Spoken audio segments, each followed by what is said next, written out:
Welcome back to the Jack Sparrow channel. I am your host Jack, and today we're going to be talking about Avengers Endgame runtime, which I know people have talked about, but it's still interesting because we have an article from one of our all-time favorite Hollywood shills, Scott Mendelson. He's got a creepy face. Anyway, Scott's article's not too bad actually, so let's get into it. Avengers Endgame runtime means Disney and Marvel are leaving money on the table in terms of the box office. We got word the other day that, as rumored for a while, Avengers Endgame will indeed run 3 hours when it opens in just under a month. Jokes about intermissions aside, pee breaks, poop breaks. I mean, who can hold their bladder for 3 hours in a movie theater when you got popcorn and soda and yeah. We've been just fine with uncommonly long blockbuster movies at least since James Cameron's Titanic. That 188-minute romantic drama earned $600 million in 1997-98 and $1.8 billion worldwide, become the biggest movie ever. It was really long. The second movie to top $1 billion worldwide was Lord of the Rings: The Return of the King, which was 200 minutes when it debuted in theaters on the same pre-Christmas frame in 2003. Now, what's funny about that movie is I have the super duper extended version, and it splits the discs into 2 discs, and it is very long. When you get to the end of that movie when they're throwing Grog at the gate, you need a bathroom break. You need to get up, stretch your legs, maybe get a snack. It's a wildly long movie. But the only version you want to see because it's so much better. Anyway, the Harry Potter movies were mostly over under 2.5 hours, and all 3 Lord of the Rings movies were over under 3 hours. James Cameron's Avatar earned $749 million domestic and $2.78 billion worldwide in its initial release, because of its 160-minute runtime. Even comic book superheroes have been getting longer. Spider-Man 3 and Batman Begins pushed on 140-minute mark, and the likes of Dark Knight was 152, and that was 2008, and Dark Knight Rises was 165 in 2012. BVS was 151 minutes in 2016, and Avengers Infinity War was 149 minutes in 2018. Have proved that longer running movies, running times can still translate to big bucks at the domestic and global box office. That's true. I mean, if they're interesting movies and they catch your attention and they hold it, you'll sit there a long time. Sometimes it can go a little bit long, though. I remember when I saw Jurassic World, I had to go take a pee in the middle of that movie. It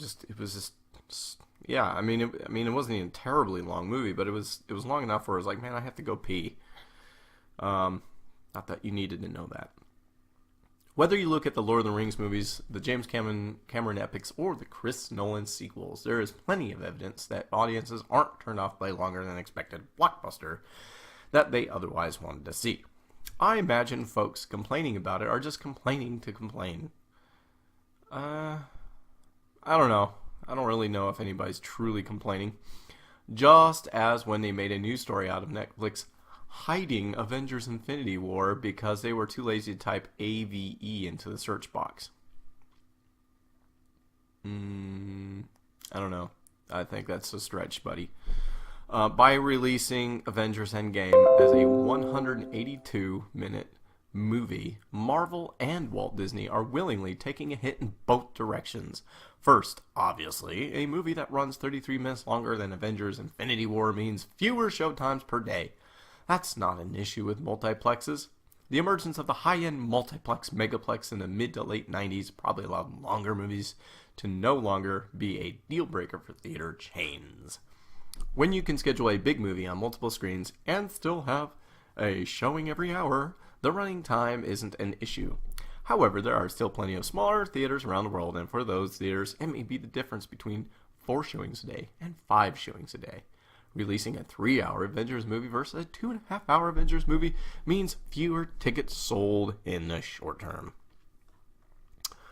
And this is where, his article kind of gets interesting. The other direction is that, call it artistic integrity or concern about the brand, Disney and Marvel aren't attempting to split Avengers 4 into Avengers 4 and 5 if they have enough final cut footage for a 182-minute movie. It stands to reason that they could have cut it in half, padded each film to around 105 minutes, and released what account to an Avengers Infinity Saga trilogy. In that scenario, Avengers Infinity War would have remained the same, since the Thanos win cliffhanger was integral to the storytelling. But especially if they planned this from the beginning, would anyone have complained if the snap was not the halfway mark or cliffhanger, but rather the climax of Act 1 inciting incident? I mean, that would have been okay. I mean, to be fair, that would have been... I mean, I don't think anybody would have really had a problem with that. Maybe... I mean, it's a little bit different. If you look at this kind of thing, it's a little bit different from, like, what the Hobbit trilogy, for example. The problem that everybody had with the Hobbit trilogy is they took a book that was really only long enough for 1, maybe 2 movies tops, and the studio forced it into a 3 movie long movie, 3-part movie, series, trilogy, because of money. Because they want to make more money, but I don't know. Continuing, some of us would have complained, but we all would have shown up anyway. We carped about the Hobbit twofer becoming the Hobbit trilogy, exactly like what I said, but that choice earned Warner Brothers an extra $950 million worldwide. Yeah, exactly. I mean, that's exactly what I said. I mean, it should have been a 2-part movie, but I mean, the third act was. 90% of it was shoddily done CGI fighting that was cartoonish. For the record, I am not saying that Disney should have done this or that it would have been an artistically correct option, but I am saying that it counts as financial restraint that it didn't. Hunger Games, Twilight, and Harry Potter all benefited financially from cutting their last movie into 2 pieces. Maybe. Yeah, Breaking Dawn Part 2 earned $819 million worldwide. Mockingjay Part 2 earned $650 million, and Deathly Hallows Part 2, which to be fair was the first to play in 3D, earned a whopping $1.345 billion in 2011. And that's why absolutely no one expects Avengers Endgame to take a real hit out of their whole Infinity Wars end-of-the-line marketing, which turned out to be a glorified con when it ended on a cliffhanger. If people like the first one, they'll show up for the second one with bells on. Of course, I'm discussing turning a 2-part movie into a 3-part movie, but that would have been just doable. Again, it worked with Peter Jackson's Hobbit trilogy. Worked as a stretch there, buddy. It didn't work because like I said, you turn a book that's only really long enough for 1 movie, and you stretch it and you stuff as much things as you can pull out of the Silmarillion. Or the appendix. Actually, he didn't have access to that. He had the appendixes of the Lord of the Rings. He had access to that, so he had to stuff all this extra stuff, that wasn't in the book, make up new characters. It was kind of I love those movies. They're some of my favorite movies, but there's enough there to complain about. They really they got kind of greedy with that movie, and it just wasn't the love and dedication wasn't shown to it. It felt a little more rushed than the Lord of the Rings did, because he had how many years did he have to prepare and to set that thing up so that it could be a successful gig, right? Anyway, continuing. $2.9 billion for 3 movies on a combined budget of around $600 million, and splitting Quentin Tarantino's Kill Bill into 2 movies meant that Weinstein and friends got not 1 movie that earned $180 million on a $30 million budget, but 2 movies that earned $332 million on a combined $60 million budget.